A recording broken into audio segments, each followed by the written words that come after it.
Basically, we have hundreds of millions of people worldwide who are spending 20+ hours a week playing their favorite games.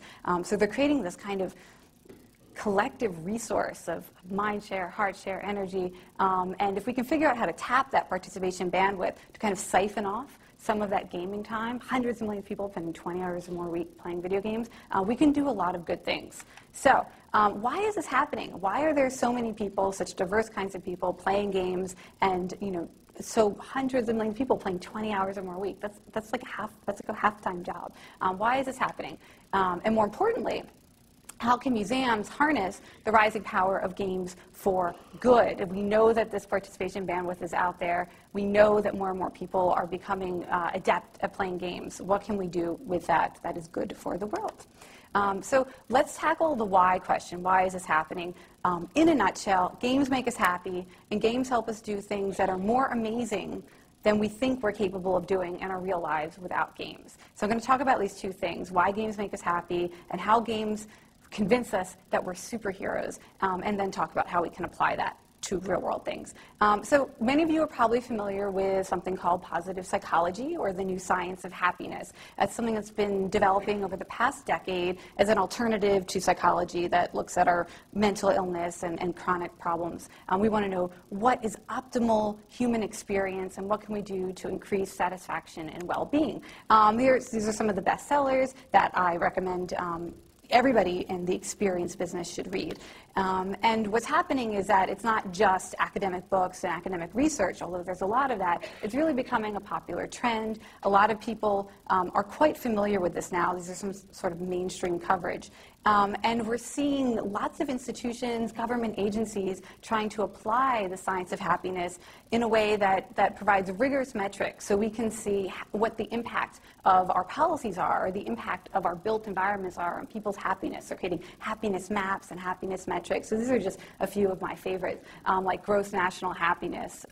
It is a great one, and the authentic happiness inventory, where you can just take an inventory of your own personal life and figure out what you're doing in your life that's making you actually happier and what you're doing that's not.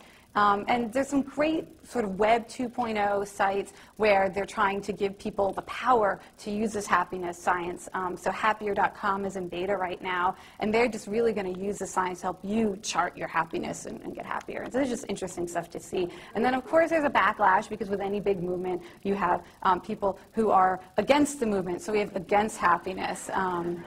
Which is a great book, actually, because it turns out that what this author is against is old school notions of happiness. This idea that happiness is a warm puppy, and it's going to be warm and fuzzy, and we're just going to be all happy all the time, and then it's kind of very bland and mushy and not that interesting. So happiness is not a warm puppy. That is not what the science of happiness is about. Science of happiness is about understanding what the human brain is built for, what our emotional systems are built for, our social systems are built for, so that we can optimize human experience in a way that basically matches up with how we've evolved as human beings.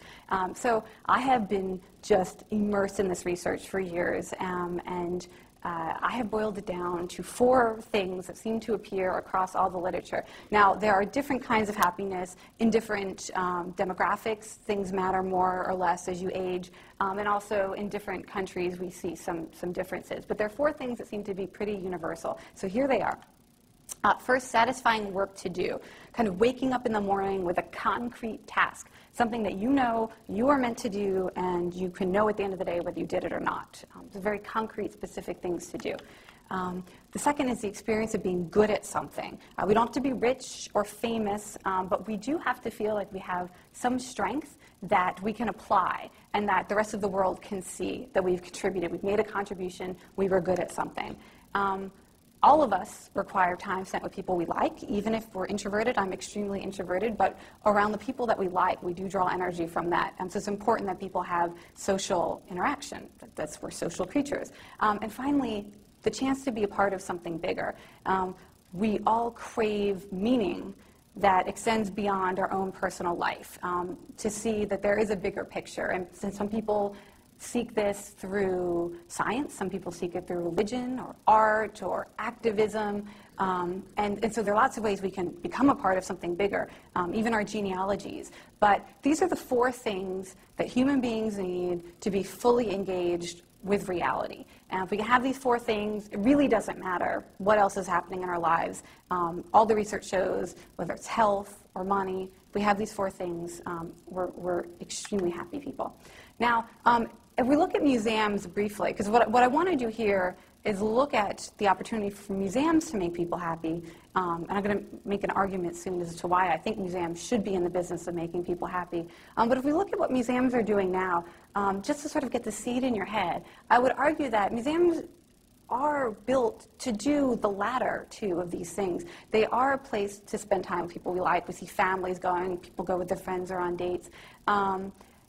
And you do get to be around strangers. It would be nice if we had a chance to maybe spend time with the strangers as well. And I'll get back to that. And then the chance to be a part of something bigger. Well, museums are always telling a big story, right? That's what the collections do. They situate you in a history or in a community.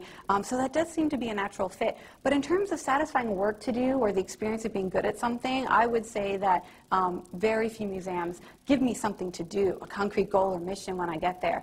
And they don't give me the experience of being good at something. In fact, oftentimes they might make me feel dumb. It's true. So this is something that I would think about. We'll come back to it. But what would it mean if we could optimize museums to give the 4 things that human beings crave? Why would it matter that museums have the potential to really do these 4 things in a way that other institutions might not? What I think is that museums are a leading candidate to be kind of pioneers in the sustainable happiness movement. One of the reasons why I think this is that museums have been really optimized for collective experience. They're really our premier platform for collective experience. When we think about global happiness, well-being, and satisfaction, we're really talking about being with other people and finding meaning in something bigger than ourselves. And so museums are poised to really deliver this to the world if we can figure out how to do the first 2 things, sort of satisfying work and this feeling of being good at something. Right, so that's what I want us to do. I want us to fix the top 2 parts. In order to do this, I think what the museum community needs is something I call happiness engineers, people who can take the theory of the science of happiness and then apply it, develop the systems. What are the systems we need to build? And here's a good way of thinking about it.